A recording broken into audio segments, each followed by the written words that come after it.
कावळ्याच्या शापानं ढोर मरू शकत नाही असं आता प्रवीण दरेकर यांनी म्हटलं। प्रवीण दरेकर यांनी उद्धव ठाकरे यांना हे प्रत्युत्तर दिलंय। ठाकरेंची संघटना मुळासकट उद्ध्वस्त झाली असंही त्यांनी म्हटलं। अमित शहा किस झाडकी पत्ती असं उद्धव ठाकरे यांनी खरं तर म्हटलेलं होतं। ठाकरेंनी शहांवर केलेल्या टीकेला दरेकर यांनी हे प्रत्युत्तर दिलंय। अब्दाली येऊन गेले कोण? अमित शहा। आणि त्यांनी सांगितलं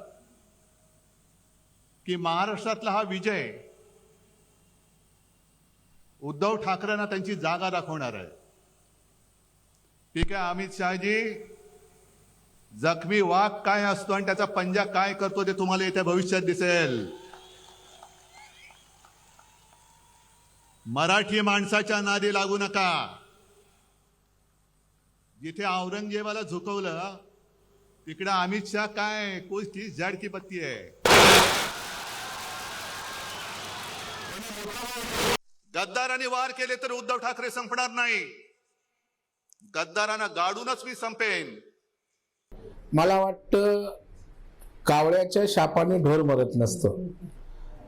अमित भाई एक धाडसी नेतृत्व आहे। पोलादी पुरुषानंतर त्या ठिकाणी आज एक धाडसी गृहमंत्री म्हणून आज त्यांची देशात ओळख आहे। आणि ते केस झाडकी पत्ती बोलत असताना त्यांची आणि भारतीय जनता पार्टीची पाळमुळं एवढी जमिनीत त्या ठिकाणी गेलेली आहेत की आपली मुळासकट संघटना उद्ध्वस्त झाली। त्याची काळजी आपण त्या ठिकाणी करा।